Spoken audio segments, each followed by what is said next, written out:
อร์ไพรส์รอบแรกเซอร์ไพรส์รอบแรกก็คือเค้กก้อนนี้ ไม่รู้เซอร์ไพรส์รอบที่2จะเป็นอะไรเดี๋ยวเรามาดูกัน เรามาดูกันว่าอะไร แล้วนึงนะหนูปิดตาก่อน เอ้าติดตาม มันจะเป็นรูปอะไรนะรูปลิงหรือเปล่า มันจะเป็นรูปลิงกินกล้วยไหม สบายดีพี่น้องสวัสดีค่ะพี่น้องจ้ามื้อนี้ก็มาพบพ่อกับซ่องสาวตุ๊กชาแนลอีกคือเก่าเด้อมามื้อนี้ก็คือเก่าคือเดิมอะไรพี่น้องอยู่บ้านเลี้ยงลูกคือเก่าเนาะพี่น้องเนาะคือตอนนี้ก็เพิ่งจะยั่วให้คนหน่อยนอนเนาะพี่น้องพอคนหน่อยนอนแล้วก็ฟ้าวมาอัดคลิปเนาะพี่น้องเนาะมาอัดคลิปอวยพรวันเกิดให้น้องธิดาลาวศรีวิไลเนาะพี่น้องเนาะดาราตัวน้อยของเฮาพี่น้องมื้อนี้ก็คือน้องอายุ12ปีเต็มแล้วเนาะพี่น้องเนาะน้องใหญ่ขึ้นไปอีกปีนึงแล้วพี่น้องคือว่าแบบว่าที่ผ่านมาเฮาก็เห็นความพัฒนาของน้องเนาะพี่น้องเนาะเห็นมาเรื่อยๆพี่น้องจากที่เป็นเด็กน้อยธรรมดาคนหนึ่งที่อยู่ประเทศลาวเนาะพี่น้องเนาะได้การอุปถัมภ์จากทางพ่อครูศรีวิไลเนาะพี่น้องเห็นน้องตั้งแต่เริ่มแรกที่น้องเริ่มดังจากเพลงหอบฝันข้ามโขงเนาะพี่น้องเนาะติดตามน้องมาโดยตลอดเห็นความพัฒนาขึ้นมาเรื่อยๆเนาะพี่น้องเนาะเห็นแบบว่าเห็นทุกฝีก้าวของน้องนะพี่น้องคือทุกฝีก้าวของน้องก็มีทั้งดีแน่บ่ดีแน่เนาะพี่น้องเนาะคือแบบว่าบางเทื่อก็มีดีเนาะพี่น้องเนาะบางเทื่อก็มีดราม่ามาเนาะพี่น้องเนาะแล้วน้องเองก็บ่ท้อถอยพี่น้องน้องสู่สุดใจในเส้นทางที่น้องหักในเส้นทางที่น้องฝันเนาะพี่น้องเนาะโดยเส้นทางที่น้องฝันนั่นก็คืออยากเป็นนักร้องเนาะพี่น้องเนาะน้องเองก็สู้มาโดยตลอดพี่น้องจนฮอดทุกมื้อนี้เนาะพี่น้องเนาะน้องก็ได้ประสบผลสำเร็จอีกขั้นหนึ่งแล้วเนาะพี่น้องคือแบบว่าน้องเริ่มโด่งดังเริ่มมีชื่อเสียงขึ้นไปนำมือเนาะพี่น้องเนาะจากที่เมื่อก่อนมี FC แฟนคลับบ่ค่อยหลายปานใดมาทุกมื้อนี้ FC แฟนคลับของน้องพี่น้องแบบว่าทางประเทศไทยทางประเทศลาวทางต่างประเทศเนาะพี่น้องเนาะแบบว่าทาง FC แฟนคลับก็หลายขึ้นแล้วก็ฮักน้องหลายขึ้นเนาะพี่น้องเนาะเพราะว่าทาง FC แฟนคลับเห็นความตั้งใจของน้องเนาะพี่น้องเนาะน้องอายุแค่11ปีพี่น้องน้องฟันฝ่าอุปสรรคมาได้ด้วยรอยยิ้มเนาะพี่น้องเนาะบ่ว่าจะเจออุปสรรคหยังก็แล้วแต่พี่น้องน้องจะยิ้มสู้กับอุปสรรคนั้นเนาะพี่น้องเนาะจนเฮ็ดให้น้องน่ะก้าวขึ้นมาจนถึงจุดนี้เนาะพี่น้องเนาะขึ้นมาอย่างสง่างามพี่น้องน้องผ่านอุปสรรคทุกอุปสรรคขึ้นมาได้ด้วยความหักความแพงจากทาง FC แฟนคลับเนาะพี่น้องเนาะสตุกเองก็ต้องขอบคุณทาง FC แฟนคลับทุกๆคนเนาะพี่น้องที่หักและเอ็นดู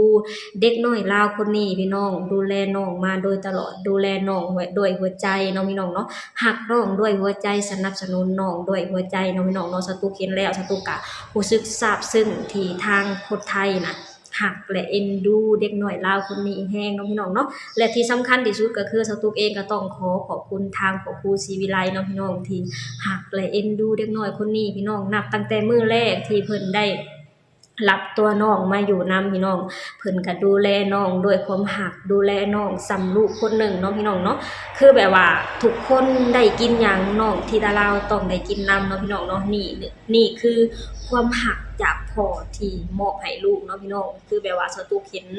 ที่ผ่านมาคือทางพ่อปู่กับมอบความหักให้น้องธิดาลาวด้วยหัวใจเนาะพี่น้องสตุกเองต้องขอบคุณทางพ่อปู่ศรีวิไลที่หักและเอ็นดูเด็กน้อยลาวคนนี้เนาะพี่น้องเนาะและพี่น้องมามื้อนี้ก็ทางพ่อปู่ศรีวิไลเพิ่นก็เป็นวันเกิดเป็นวันคล้ายวันเกิดของน้องธิดาลาวเนาะพี่น้องเนาะแล้วก็พาน้องธิดาลาวน่ะไปใส่บาตรไปทำบุญเนาะพี่น้องแล้วก็มีเซอร์ไพรส์เนาะพี่น้องเนาะมีเซอร์ไพรส์ทาง FC แฟนคลับพี่น้องคือทาง FC แฟนคลับก็คือมาเซอร์ไพรส์น้องธิดาลาวถึงที่เลยเนาะพี่น้องเนาะโดยการเซอร์ไพรส์เค้กวันเกิดแล้วก็ตามมาด้วยรูปที่น้องธิดาลาวน่ะถือแก้วกาแฟเนาะพี่น้องเนาะอยู่ที่เซเว่นเนาะพี่น้องเนาะเป็นภาพที่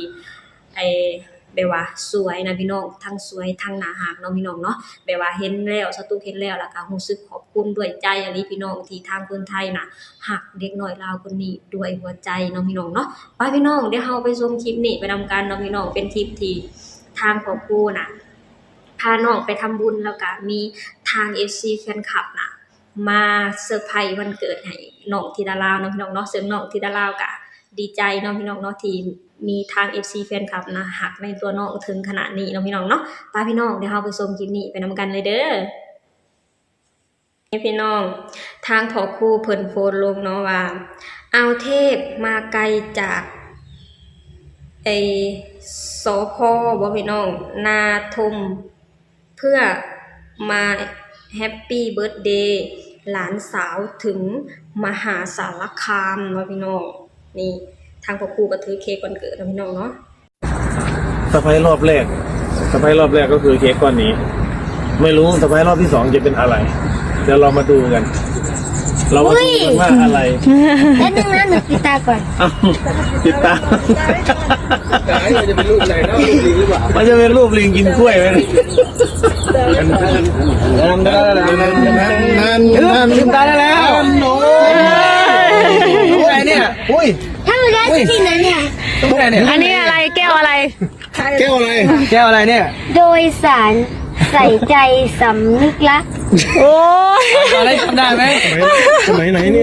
พอครูถามว่าไอ้อันนี้เขาเรียกว่าทรงผมอะไรนะ เธอไม่งอดอ่ะ จะเดียดตายแห้งใช่ไหม เดี๋ยวเพิ่งกินสิอันนี้นี่จากไหนนะเราถ่ายที่ไหน ถ่ายไหน ถ่ายที่เซเว่นค่ะ เซเว่นไหน เซเว่น ไปอะไร เราไปอะไร ไปงานยุ่งอิง ฮะ จำได้ไปงาน จำได้ ยุ่งอิง ใช่ไหมยังจำได้ใช่ไหม